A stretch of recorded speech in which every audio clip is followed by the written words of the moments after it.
It has been nearly 3 weeks since the ceasefire was enforced in Gaza, but last night Israel launched a series of powerful strikes on the Palestinian enclave. Israeli forces say the ceasefire is back on track. But is it really? Here's more.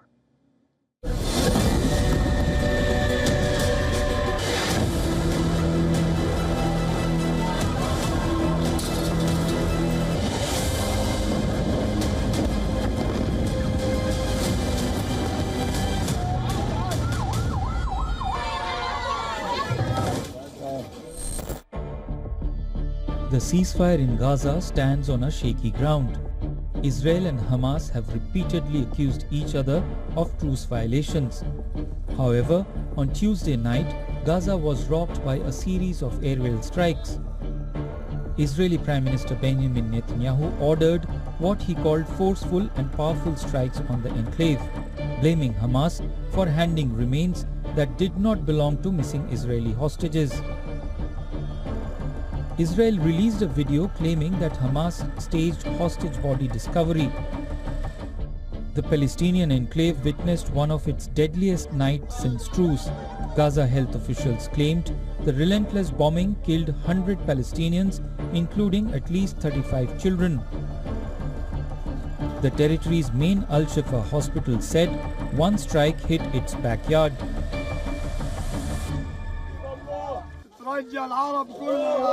They struck us at 4 in the morning while we were sleeping. They killed us, and they killed the children at 4 in the morning while we were sleeping. They struck us.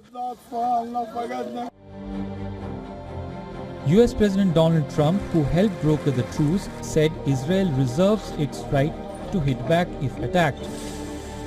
Well, as I understand it, they took out an Israeli soldier. I just heard about it a little while ago. They killed an Israeli soldier, so the Israelis hit back, and they should hit back. Israel claimed it launched the wave of strikes after a reservist was killed in Rafah when his engineering vehicle was hit by enemy fire. IDF claims it hit 30 terrorist command centers in the enclave. Israeli military now says the ceasefire is back in force. The ceasefire boundary between Israeli and Hamas-controlled zones has hardened into a physical and political frontier. Israel calls it the Yellow Line, and it is reinforcing sand berms, barbed wire, and tank positions while constructing roads and military outposts. With Israeli tanks closing in and US monitoring drones flying over Gaza, there is no respite for Palestinians who are caught in the crossfire. Bureau Report, WION World is One. We are now being joined by Nader Hashemi, Associate Professor of Middle East and Islamic Politics at Georgetown University in Washington, D.C. Professor, thank you so much for joining us on WION. Israeli officials insist that the ceasefire is back on track. However, many are wondering whether or not this is indeed the case, or has the truce deal, at least the first phase of it, essentially collapsed at this point? Well, I think we're in a pattern of behavior here with respect to this ceasefire in Gaza that is very reminiscent of the deal that was struck roughly a year ago between Israel and Hezbollah in Lebanon, where there is a ceasefire in effect, but Israel reserves the right, because it's the stronger party, to violate the ceasefire whenever it chooses. So in the context of Lebanon, we're coming up on the one-year anniversary of the ceasefire in Lebanon. And I put ceasefire in quotes. Literally every day, Israel is bombing Lebanon, even in the context of a ceasefire. And it can do that because, number one, it's the stronger party.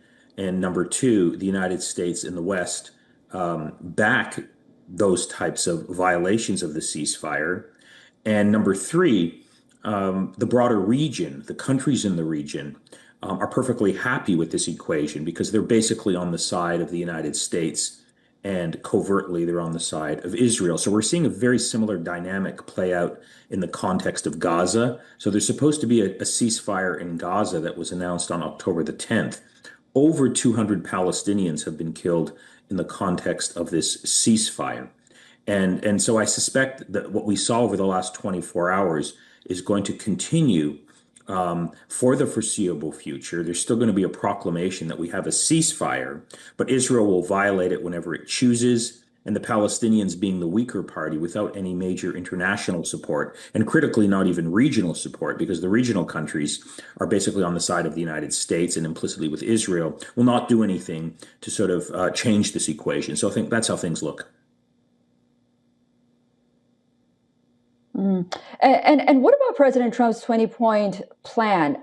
So it was brokered by the United States and regional powers. We're at phase one. Are we even going to get to the next phase with this ceasefire in place the way that it is right now? Well, that's a good question because, phase one was very much about returning the seized Israeli hostages and the roughly 28 corpses that were in Gaza. The living hostages have been returned, and about half of the Israeli corpses remain to be returned.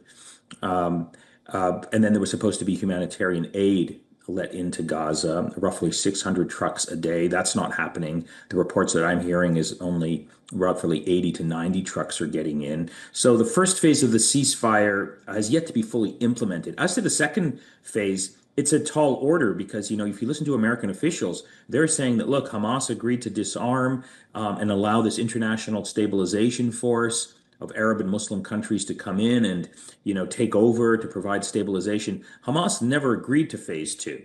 They never agreed to disarm. Their position is that this is a broader national Palestinian question that has to be discussed among all of the different Palestinian political parties.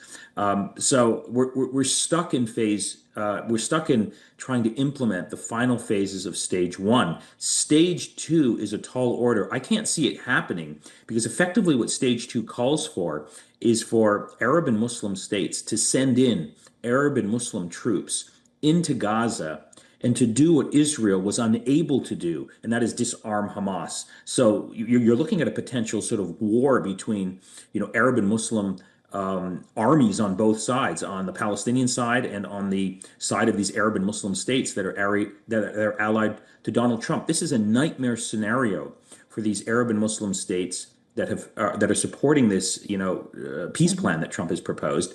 It's a nightmare for them because they're all dictatorships. And back home, if they were to send in their troops to basically act as a collaborator of the Israeli sort of military project in Gaza, it would lead to a major insurrection at home for reasons that should be obvious.